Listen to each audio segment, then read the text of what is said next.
বর্তমানে এই জমিতে সিমের দানা বপন করা হয়েছে।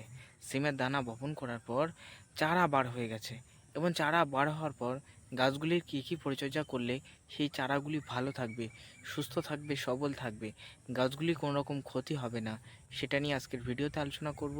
চলো ভিডিওটা শুরু করা যাক। এই যে দেখতে পাচ্ছ বন্ধু, সিমের দানা কিন্তু বর্তমানে সিমের দানা থেকে কিন্তু চারাগুলি বার হচ্ছে। এই যে দেখো, একটা চারা কিন্তু এটা কালকে ফুটবে, আর এগুলো কিন্তু আজকে ফুটে গেছে। ফোটার সঙ্গে সঙ্গে দেখো পাতা খেয়ে নিয়েছে। এই দেখো পাতার, এই দেখো এই মাথা কিন্তু খেয়ে নিয়েছে। দেখতে পাচ্ছ এই পাতাটা ঠিক আছে, কিন্তু এই পাতার কিছু অংশ দেখতে পাচ্ছ খেয়ে নিয়েছে। অর্থাৎ সিম গাছের চারা বার হওয়ার সঙ্গে সঙ্গে এখানে নানা রকম ফল ছিদ্রকারী পোকা, উড়ান্ত এক ধরনের পোকা যা কিন্তু কচি পাতা খেতে ভালোবাসে, এই ধরনের পোকার অ্যাটাক বা আক্রমণ এখানে শুরু হয়ে যাবে। এই পোকাগুলি গাছের কাণ্ডকে নষ্ট করে দেবে, প্লাস সেই সঙ্গে সঙ্গে গাছের পাতাকে খেয়ে নেবে, এমনকি শেকড়কে কুড়ে কুড়ে খেয়েও নষ্ট করে দেবে। তাই ফার্স্টে আমি রিকমেন্ড করব, গাছের এরকম সমস্যা যাতে না হয় সেজন্য আপনাদের আমি বলবো রাসায়নিক ক্লোরোপাইরিফক্স অথবা সাইপারমাইথিন গ্রুপের যে কোনো বিষ এখানে ব্যবহার করবেন। হ্যাঁ বন্ধু, এখানে আমরা গাছের প্রথম অবস্থা থেকে আমরা যদি ব্যবহার করতে পারি প্রোপেনোফক্স প্লাস সাইপারমাইথিন গ্রুপের প্রোপেক্স সুপার, তবে বড় হলে কাজ করবে না। গাছের ছোট অবস্থায় গাছকে বাঁচানোর জন্য সপ্তাহে 2 দিন দিলেই যথেষ্ট।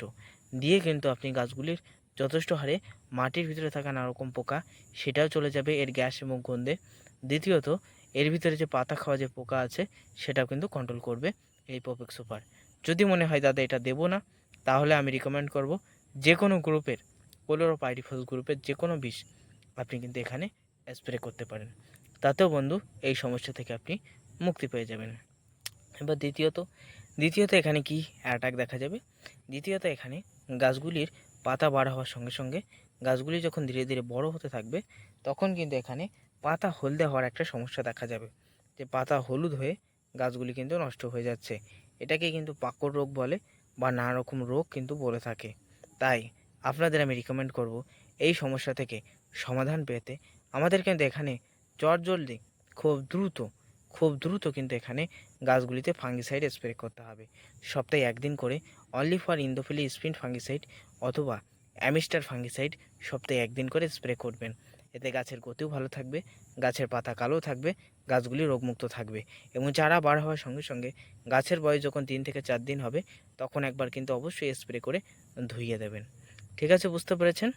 আর গাছগুলির বয়স যখন 10 থেকে 15 দিন হবে তখন একটু শেকড় ছাড়া ওষুধ দিয়ে দেবেন, যাতে শেকড়ের মাত্রা খুব দ্রুত বৃদ্ধি পায়।